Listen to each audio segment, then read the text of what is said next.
Welcome everyone. As you sign in, don't forget to put your name and the name of your firm into the chat function so our speaker today can see who is in attendance.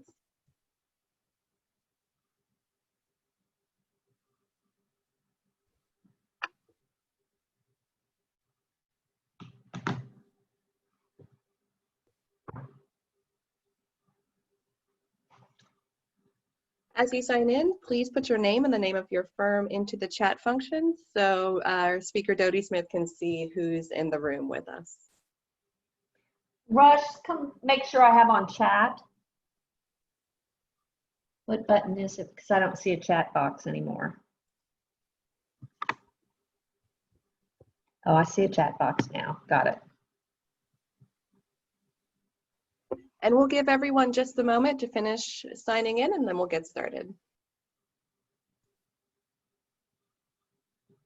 Okay.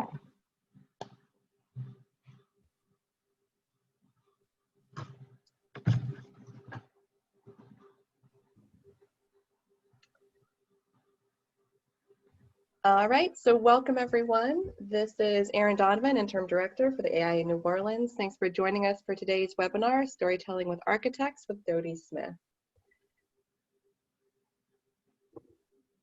Are you handing it off to me now? Oh, no, not yet. Just a couple more things and then it's all you. So a note up top about guidelines for this webinar. All of our participants will be muted, but we do encourage you to use the Q&A function and the chat. Throughout the presentation, Dodie is open to being interrupted and ask questions. So please enter any questions in the chat or Q&A functions. We are a small team, so anyone calling into this webinar, just make sure that you are emailing your credentials and AI number in order to get credit to Lauren at aineworleans.org. And we do recommend calling in if you run into any technical difficulties. We have also added another etiquette guideline for today, no name calling. That was my request.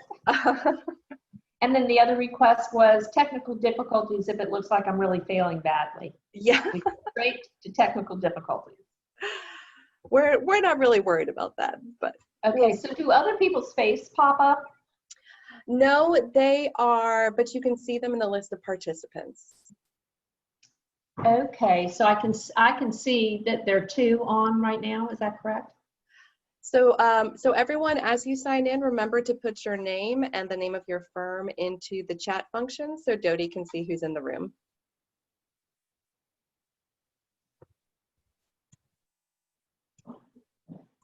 All right. So today we will be hearing from Dodie Smith. We'll have a little bit of time at the end for a question and answer session. Also feel free to include any questions or comments along the way, and then we'll close out with some upcoming events from AI in New Orleans. All right, here we have Dodie Smith, New Orleans architect Dodie Smith, AIA is the principal owner and licensed architect for C. Spencer Smith, AIA LLC, an architectural planning and consulting professional services firm.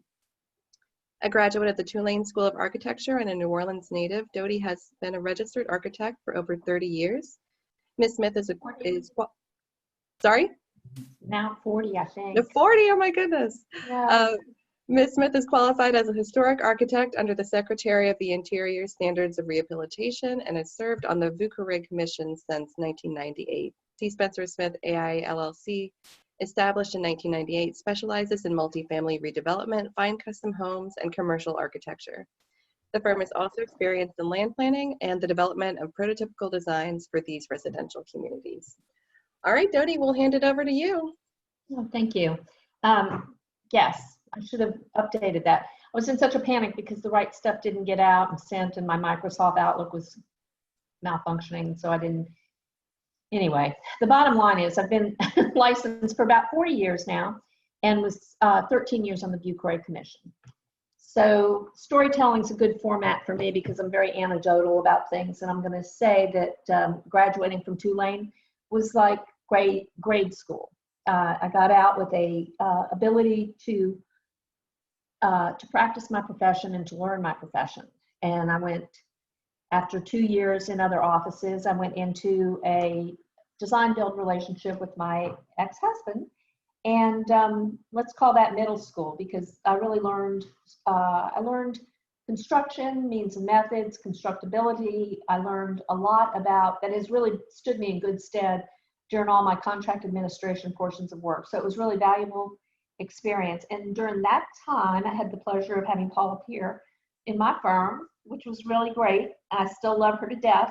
And Paula, I know this is going to shock you, but last night I had an inquiry about a renovation on an apartment complex on the West Bank, now called Cypress Cove, and you know it as Willowbrook. So how about that? Kind of wild. All right, so my education continued, going straight from construction, design build into my own architectural firm was graduating from college. Because when you design build in a very small firm in a residential scale, you have the opportunity to learn a lot of things and how to resolve a lot of issues that are the basis of every step that you take in a larger commercial job. And that's very important because from high-end custom residential, I am still concurrently working with a historic background. I got my very first large-scale redevelopment project. And this is going to be covered later, but I'm going to take it out of sequence a little bit, because one of the things that most architects, in particular young architects, don't know about is where do jobs come from.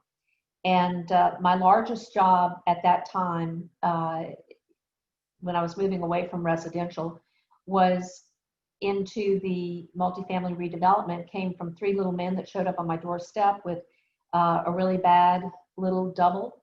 And so on tracing paper with a crayon, I redesigned their elevation and ripped it off the roll of trace and handed it to them. And they asked, you know, gee, could they pay me? And I said, they were a little nonprofit. And I said, no, this is, you know, too minor, and I'm not going to take it any further than this because frankly, I'm too busy. But I want you to have it because these are very simple changes that you can do to make this front much more appealing. And so from that little encounter, the $26 million renovation for Beach Grove was generated. And so my name spread in the affordable community just because I love my craft. I will do my craft to the best of my ability to do my craft.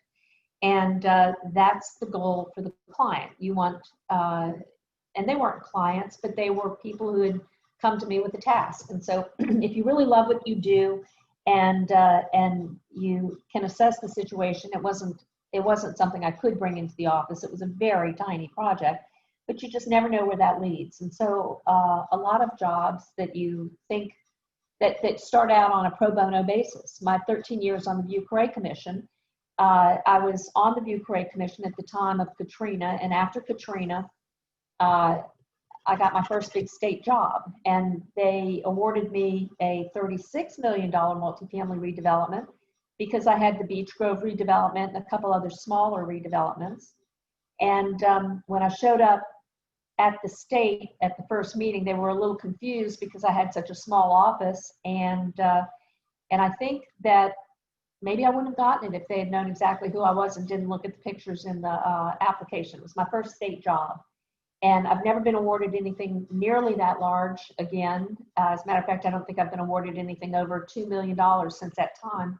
And that's because they have now decided that I'm a very small firm and you know, possibly couldn't handle it. Anyway, so I handled that first one. It was good. And it was the second one was a spinoff of being engaged on the state job with a FEMA representative. And as he watched me walk through the construction administration of the Willowbrook project, he was a very cautious, quiet person, didn't say a lot.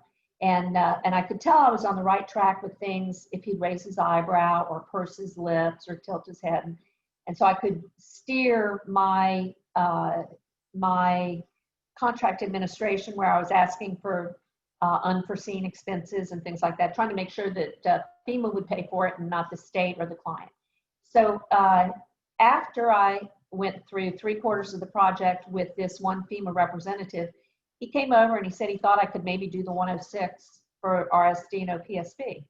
And I said, what is 106? And I didn't realize it at the time, but that is the section in the National Historic Preservation Act that ensures the Secretary of Interior standards are followed if you have federal funding. So after I Googled it and figured out what 106 was, I thought, yeah, I'm ideally suited for that. And so that's where that big consultancy generated from.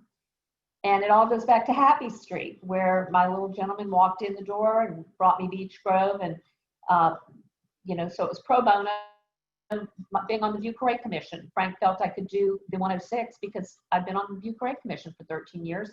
And he saw that I was a realistic, construction-minded person. And so that fed off of that. So I have street experience based on my construction knowledge, based on my little residential design build firm, and my pro bono activities at the View Correa Commission. And so that has been pretty much, you know, how my firm has grown and the diversity of things that we get involved in. So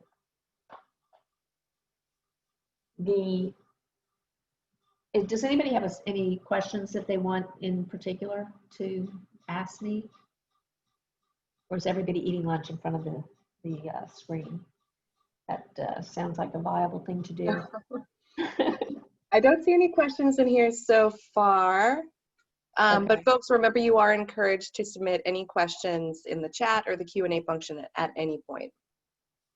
Okay, so I wanted to talk a little bit about architects and the architectural relationships within our profession. And architects have a tendency to be sort of closed-mouthed about their work for fear that somebody's going to scoop up on it, or closed-mouthed about their mistakes because they fear that you know, it will embarrass them, and or their successes. And I think that it's important as an architect to have strong friendships within the profession, AIA being a foundational strong relationship and a good opportunity for people to get together and talk about successes and failures, and how they business develop, and how they build their practice, and how they share their opportunities with actual participants. For example, I partner with Broadmoor. I was brought in on a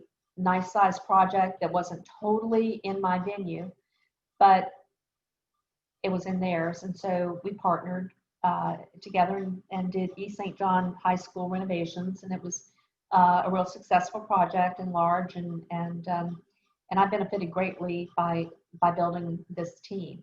So as a small practitioner, I think the opportunity to build a team is very important, and to know who you want to build a team with. There's a lot of architects that don't practice the same way I do. They're very timestamp oriented, and a project is allocated X number of hours, and when they hit that hour, all of a sudden the work drops off, and the quality of the work drops off too. In my practice, it doesn't leave the office until I'm satisfied with it, and I never look at the hours. And some I win and some I lose, and you try and stay away from the losers, of course, and you try and be generous with your hours on the winners. You want to give your client as much as you possibly can. And I think that's... we do have a question in here from Paula. She says, I love hearing about the way that your firm evolved with certain types of projects. I was going to ask you about strategic partnerships, but you're not talking about that with Broadmoor. Thanks. Oh, thank you, Paula. But strategic partnerships, and when you identify somebody who works in a similar fashion as you do, for example, I don't want to be told I have to finish it in 14 hours.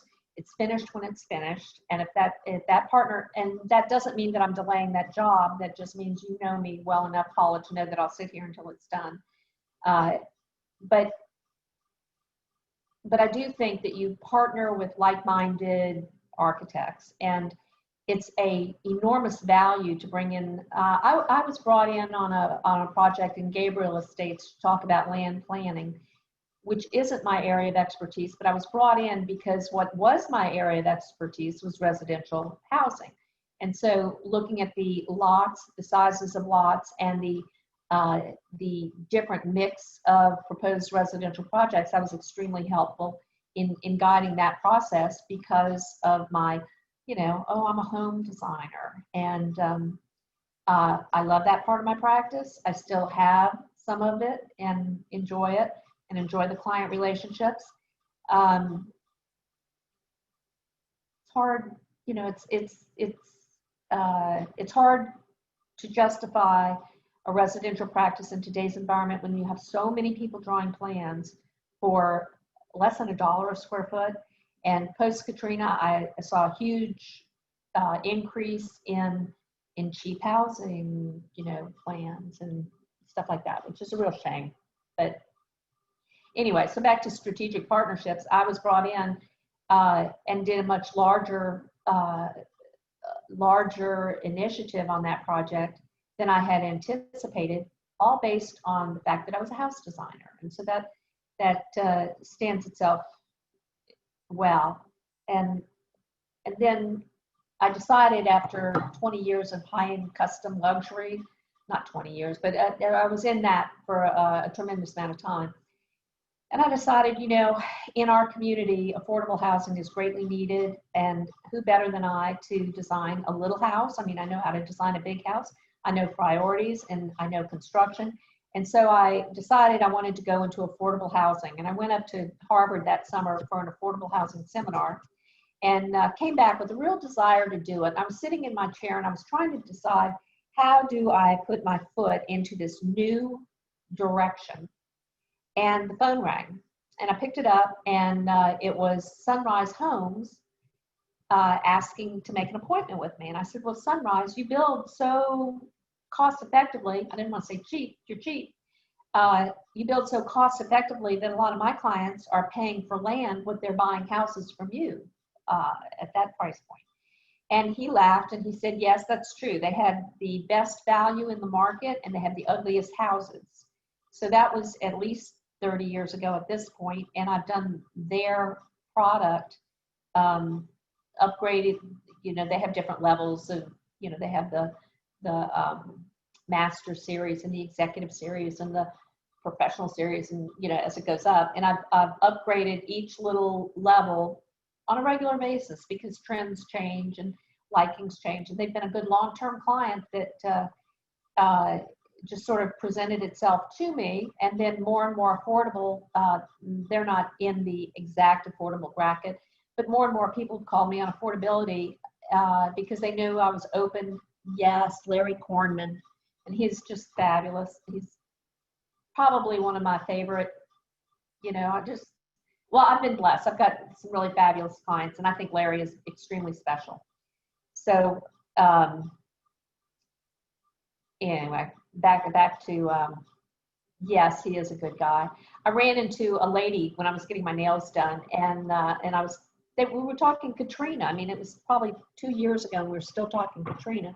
And she told me her experience at Katrina, and I told her something that I had found out about Larry. So Larry, when Katrina happened, stopped all sales and first found out where his staff was living and what they were doing and how they had fared.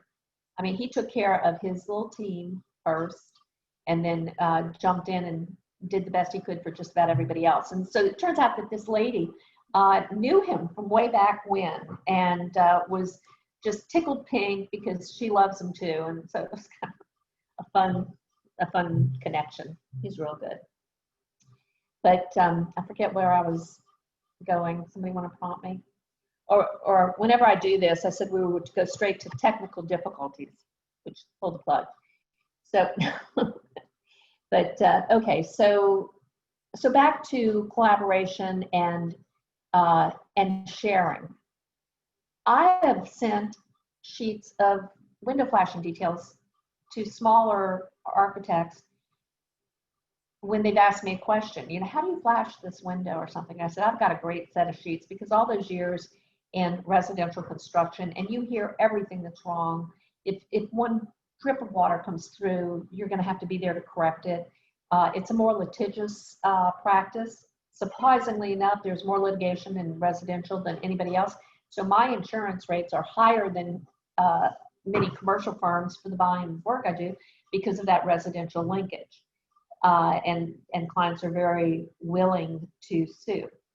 So I can knock on wood that I can think of 2 lawsuits that actually showed up on my doorstep. I make a point to avoid service. It's kind of a game, kind of fun. So one was a Pella window defect, and Paula knows how much I love Pella, like not. And the other had to do with piling drag on pilings being driven too soon after the lot was filled. And in both cases, the expert witness said this architect has nothing to do with this problem. So that felt good. But in smaller practices, when you make a mistake, if you jump forward and say to your owner, I made a mistake, I made a big mistake, but I can correct it, and this is how we're going to do it. I've already gotten with the contractor, and so we're doing A, B, C, D, F, G. You know what the owner says? Thank you. They don't tell them to run out and get a lawyer. They say thank you. So, so hoping that a contractor does the right thing and corrects the mistake for you. If you're not actively trying to get them, don't count on it. Architects sometimes are scared to be confrontational with a contractor because they're worried that, gee, they might be exposed from something that the contractor brings up. You have to put all that aside and focus on the client and what the client's best interests are and why you're in business. And that brings me to a statement I'll make. I have probably paid less for advertising than anybody you know. And it's word of mouth for the most part. And I've stayed completely busy for as long as I can recall. Too busy. So in speaking about collaboration, I walked down memory lane because I was cleaning out my office, and I came across my little sketchbook, and I went to an AIA convention many years ago, and when somebody said something I thought was interesting, I wrote it on his page and I sketched. And this guy says, I like the way architects think, and I grabbed on that because we think differently than everybody else out there. You cannot expect somebody who isn't an architect to see the same things you see, or to appreciate the same things you appreciate, or to feel in balance as vividly as you feel it. And that brings me to another anecdote. The one thing I hated about the English Turn Clubhouse, beyond its massive scale, was they had notched the astragal to put in a narrow backset lock, and it was a little stupid notch. So then one year the clubhouse was sending out little envelopes asking everybody to please tell them how they could improve. So of course I filled mine out. I said, you've got to get a regular backset entry lock and not notch the astragal. And so it was all anonymous because the clubhouse was trying to be better and all that. So anyway, the developer called me up and he said, this had to be you. And that astragal is still there. So, so anyway, don't expect anybody to understand you. These are some other sketches. Let's see. Okay, this is interesting. This man said that AIA at the time was not in sync with internship issues. And I think that's a lack of mentorship in AIA. And this was many years ago. I think that's changed, but it's changed because of people like this guy who recognized it. I don't know what this guy said, but I thought he should be modeling something for an Italian, you know, an Italian line.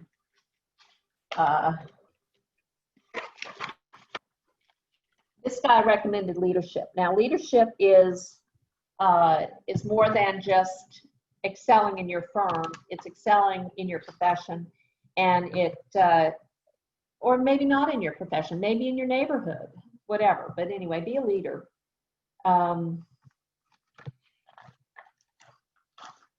This guy had absolutely nothing to say, but he was so swarthy, I thought it would be fun to draw him.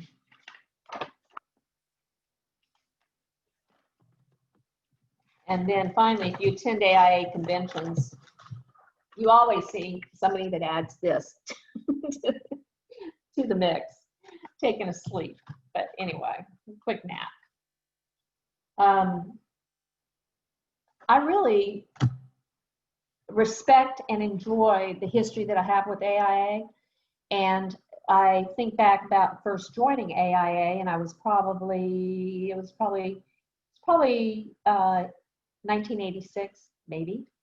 And I got there, and there were a few guys that were immediately, outreach and joining and make you feel part of a group. And Chip Burgess and George Hero and Creed Briere, and and that little group grew. And I have benefited so much from those guys and what they brought to the table for me, and in terms of confidence. I always knew I had somebody to ask a tough question, so treasure those relationships too. I'm winding down. Does anybody have a question? Specifics? Oh, thank you. Aren't they fun sketches, Paula? I just I can't believe I don't sketch anymore. But sorry. We also have a question here from Paula. Can you talk about your historic role with Jacobs and the RSD? Oh, I loved that. That's, boy, I tell you what. Okay, so so there I am at a large multifamily development, and the phrase you can do the 106 stands out to me because I really didn't at that time have a clue about a federal project requiring compliance and things like that. And we all know now that there are lots of compliances. And so my first period of time on the job, I guess maybe my first week, Paula knows that it's hard for me to shut up. But I had to shut up because I wasn't really quite sure as to what exactly do you want me to do. And the first week or two, I followed Nicole Boothman-Shepherd around. She's a genius, and she speaks like something like a paragraph that I have to read twice before I understand it. She's really smart. And and I was sitting in a meeting with FEMA and GOSEP and Nicole and somebody else, and we were talking about the elevation of the building as opposed to the elevation of the building. And she took it to mean elevation of the building, and I knew it was elevation because we used this. And I finally realized, okay, so I have specialized knowledge that she does not, and I was counting on her because she was beginning the interface. And so at that point, it just shifted over to where I took control of what was being interpreted. And I found that, okay, so we would on weekly meetings sit and go over the design development or the contract document phase of different projects and discuss what, okay, well, one of the more complex ones was tearing down Booker T. Washington. And when I walked through Booker T. Washington, I walked around going, why are we tearing it down? Why are we tearing it down? And FEMA was desperate to save a piece of Booker T. Washington because it has such a cultural richness. And the auditorium, you know, with the people like Mahalia Jackson and just, you know, every Louis Armstrong, you name it, performed there. And it was a huge, important cultural icon in itself. And so they finally decided to tear it all down with the exception of the auditorium and what they called the cube. And the cube was, I think it's 1201 South Roman, but it was important to keep that identity as well. And then, so they built this whole big complex around it. I still question why they had to tear it down because they had one of the most beautiful arbitoriums. They had a aquaculture area. They had the printing, they had the barber shop, and the the trade and skills portion. And the alumni were just amazing people, every single one of them. But to tear it down, we had to do interpretive displays and memorialize the cultural richness that was there, and make sure that there was that vestige carried over. And so I found all that very interesting, a little bit mysterious, because I wasn't really up to speed as much as the Jacob CSRS team that had done other, and it was really a negotiation with the government. It's a negotiation all the way through. What is the meaning of in kind? When you replace it in kind, does it mean there it is, heart of pine wood floor, or is it oak wood floor? Many people think in kind is the oak, but it means different things at different times. So that was kind of tricky. They had originally looked into the energy efficiency of all new windows. And by the time Booker T. Washington got torn down, I started thinking, maybe I better be a little bit more vocal about things. And Secretary of Interior Standards doesn't want to see windows just ripped out. Those windows had been in place through many other hurricanes and many other disasters, and they were still, many of them, solid and good. And the rule of thumb was rip them out and put in a clad window and get the bigger energy efficiency and have it be a 6 light over 6 light or a 9 over 9 or something, and appear to have the historic light pattern, but be of new material. And having had replacement Andersons in my house, and having Pella fail on a job site, and things like that, I was not in favor of that at all. Plus, I felt like once they saw how they wove the window into the historic fabric, that they would see that you can never put a replacement window in that tightly and flashed that well. And so I felt like, okay, so why not refurbish? And if we refurbish, then why not go get historic tax credits and put more money into the coffers? So we immediately jumped into doing tax credit projects, because we had to comply to Secretary of Interior standards anyway with FEMA and GOSEP. The big difference is with FEMA and GOSEP, if they said, wait a second, we don't want you to tear down that bell tower. If they said that, we could still tear it down, but we had to say, we're tearing it down, but we're sorry. And here's our mitigation. Here's our photographs of it, and we're going to put it at the UNO library, and we're going to send it to these different areas. So if we did something against Secretary of Interior standards, we mitigated it. If you go against the Secretary of Interior standards for the historic tax credit, you don't get the money. And so you leave the bell tower and you work around it. So anyway, we made that small transition of trying to keep FEMA happy, but knowing that we could essentially do whatever we wanted and still access the grant money that they had negotiated for the repair of the schools. And on the tax credit side, if we wanted more money, then we just notched the standard up just a little bit and get more money. So we had a big to-do, and it was on Audubon. Audubon, they had requested the installation of the, or a mock-up of the Marvin window. And I said, well, wait, before you order the Marvin windows, what's the problem with refurbishing these windows? Oh, we have all our mechanical systems already designed, and we won't be able to meet the energy standards. And I said, well, you're not an engineer, and I'd like to see an engineer run those numbers, and we can put a film on them. And so with the film, it turned out that they didn't have to change their mechanical calculations at all, and we were able to keep the historic windows with the film, not buy the new window, which probably by now would be 2 or 3 into replacement, not be destructive to the fabric of the building. And so so that was a very interesting thing, and you can put your foot in the door and get everybody to go along with it. A lot of times the refurbished windows cause a problem, and I say trace that back to what was done to them. It's not always ideal to dip and strip. They don't neutralize the dipping well enough. The it draws out the wood, things like that. It's really better not to try and have a perfectly new window, to go ahead and scrape and sand, fill, prime, and paint. So that was one little thing in the, and I'm still on that program, by the way. So it's very interesting. It's been 13 years or so that they brought me on board.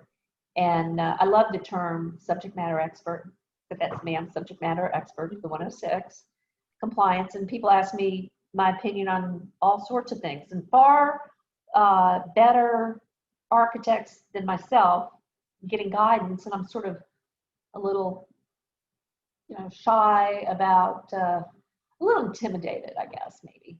But I have an opinion, I'll tell them. So, I'm sorry, Paula also had a question. You've talked about relationships you gained through the AIA. Weren't you also past president of the AIA? Oh, you're throwing me a softball, Paula. Thank you.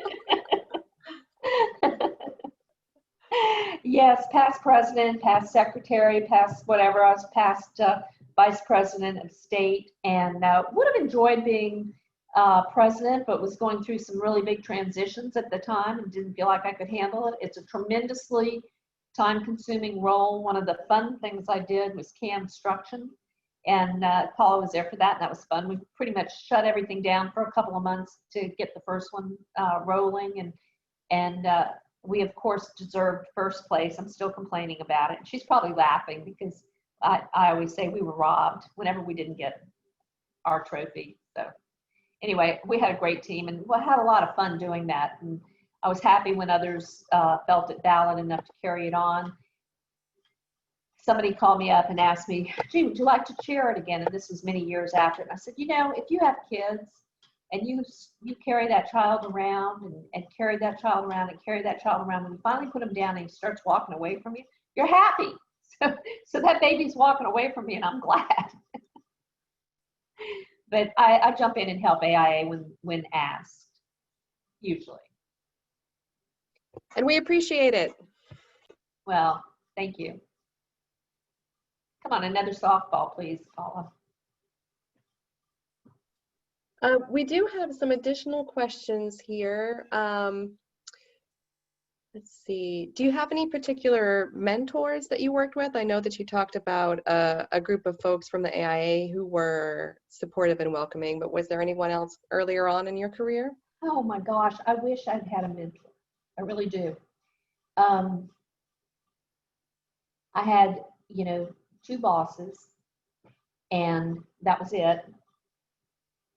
But I truly wish I had had a mentor. I had more people in my life that were suggesting I stop this foolishness and go to Europe for a year or something. I know. But if you think about it, my parents, I'm 67 almost. Is that right? 20, yeah, I'll be 67. Oh, I already had my birthday. I am 67. Oh, happy birthday. So when I was 17 and saying I was going into architecture, that was 50 years ago. And things had not changed that much. There were not that many women in architecture. The school had a few, and teachers pretty much said,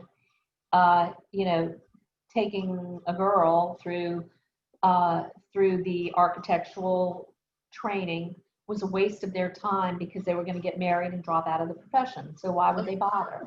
Yep. And it was even suggested to me by a teacher who later hired me that I go sit on the law school steps and possibly marry an attorney. Oh no. Oh yeah. That was interesting. Anyway, when I told him that he said that to me, he goes, oh, I don't remember that, but that sounds like something I would say. So I thought that was funny. But no, the mentorship was not out there. It wasn't, I have always loved having interns and young architects in my office, and I grow from them. And I think that that brings a lot of freshness to your practice when you do have a energized group. Sure. But no, back then it just wasn't an important thing, I think, for people to mentor. People were nice to me, extremely nice to me, but nobody's saying, let me help you with that. I had a client one time who said, who's your right hand person in your office? And so I forget who it was at the time, and I named them, and they said, oh, well, that's good, because a lot of people try and do everything themselves. Well, I still do too much myself, but that was an important statement from somebody I took something from. But nope, no mentors. Got it. Paula, do you have any mentors? Here, let me actually. Paula, you should be unmuted. Hey, If you Dodie. want Hey, I'm always so happy to see TDA.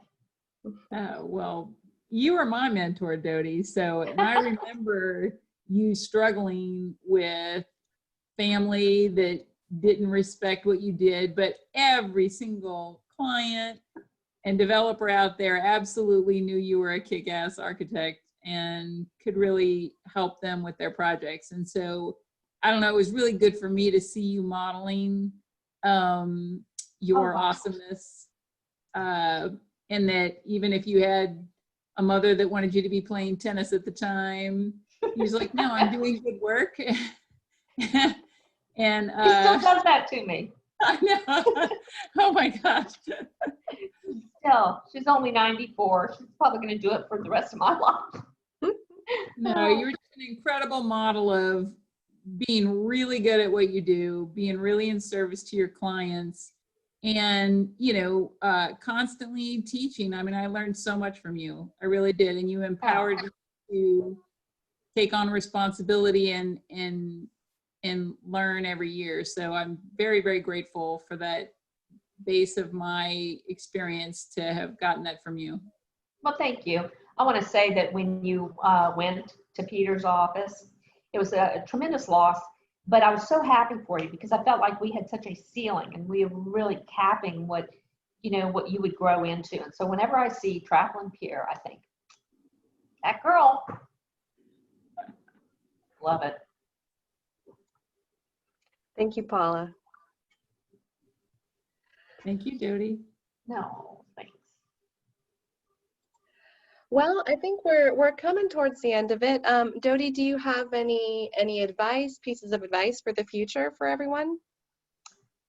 Yeah, always look within your profession for help first. That's your strongest base, and people will surprise you.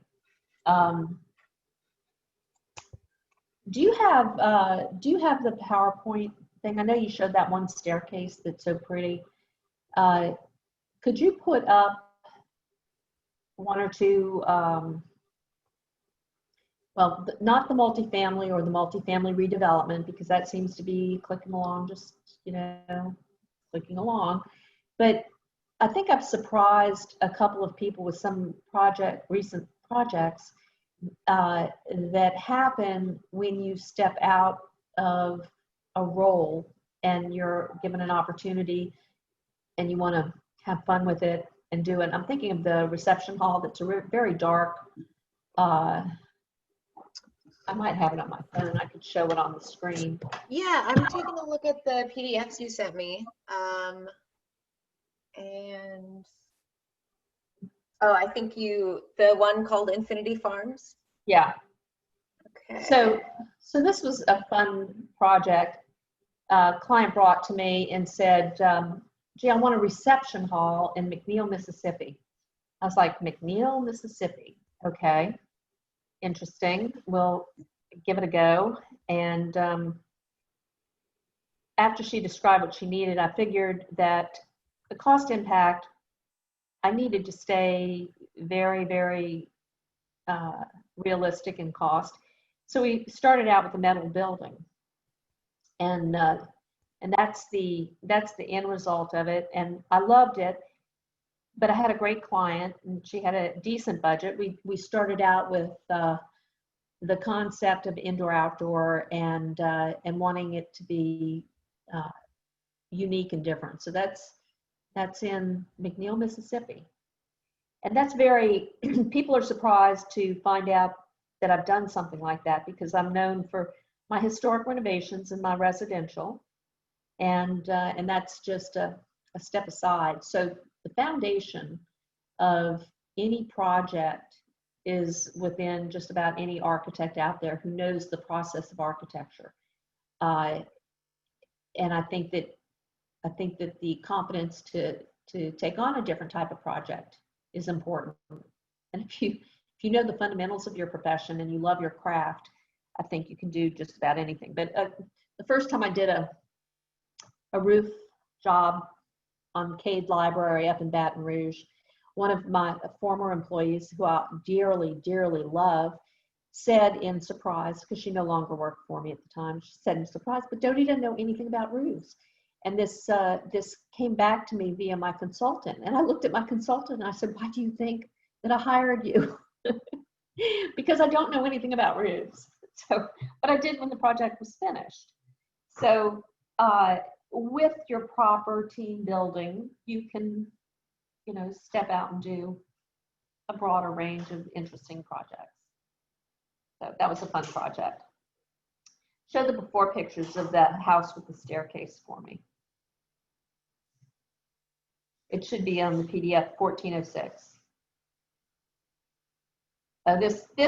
Okay, so that's the before, where we were extremely invasive, added 10 feet. I love the picture of the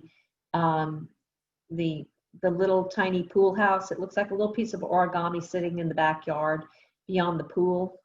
That's my favorite little building. And then I told the client, look, I don't do pool design. I'm not doing that. And then when I saw what the landscaper had, I said, oh, forget it. I'm doing it. And we have this sort of asymmetric shark bite taken out of the canopy. And we have the Ipe louvers around the edge. And I think it came out beautiful too. So that was a fun project. Also, client with a good budget.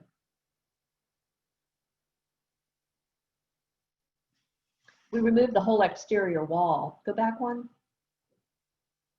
We removed the whole exterior wall of the house because the great room was just a little too narrow. And so I have this sort of transportation spine down the side of it. And it also served as a good transition. The living room, great room, was dropped into the raised basement a little bit for a better transition to the pool area out this side. So I thought that was pretty slick. A lot of fun. Not my typical. That looks like my old firehouse staircase, which was a great staircase.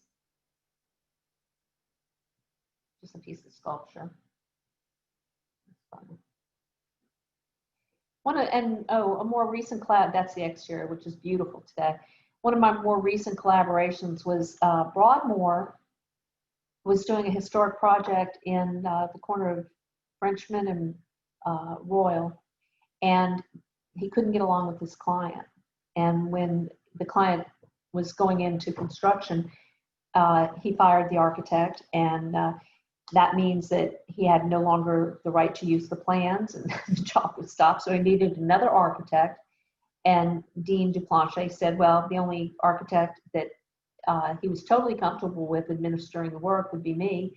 And so I got to do the contract administration on that job, which was very challenging, but was a great job at the end of the day with historic and tax credits, and very successful for all that. So that was a nice collaboration. And again, not exactly architecture. It was more back to my construction administration and just knowing prices, assisting the contractor to do the right thing, being confrontational on the job site, telling a brick mason, gee, that's supposed to be the soft mortar. Oh yeah, ma'am, it's soft, it's soft. I said, I can tell it's not soft, I can tell by the color. Oh no, ma'am, it's soft, it's soft. So I walked over and I took a picture of his big mixing area, which of course had no lime and very little sand. And I said, well, I'll tell you what, mortar is really much easier to remove when it's wet. So I'm going to take this picture to your boss, and you can either keep repointing, or you can scrape out all that bad mortar, and you can, and he goes, well, they did put some lime in the truck. And I said, well, you better go get that lime, hop over there, go get that lime. Hard-headed. So, but it was still fun. It was a great project. The entire project was that way. I was always showing up going, wait a minute, what are you doing? But it was fun. I don't have pictures of that, I don't think. And we do have one other question here. Earlier on, you were talking about the size of your current practice. What were some of the factors that influence the size of your practice? How about my complete inability to allocate effectively or manage? I think that's true. All right. Thank you, Paula. All right. Do we have questions from anyone else? I'll just take one moment while we wait for folks to type in any last questions to do a plug for our upcoming webinars. We have 2 next week where we have Bellen McCoy, one of our professional affiliate members, giving an HSW, I believe, webinar on August 19th. And then next Friday, Storytelling with Architects is with Trey Trahan. And August 28th, we'll be hearing from Melissa Rome. So head on over to our website, aineworleans.org, to sign up for those.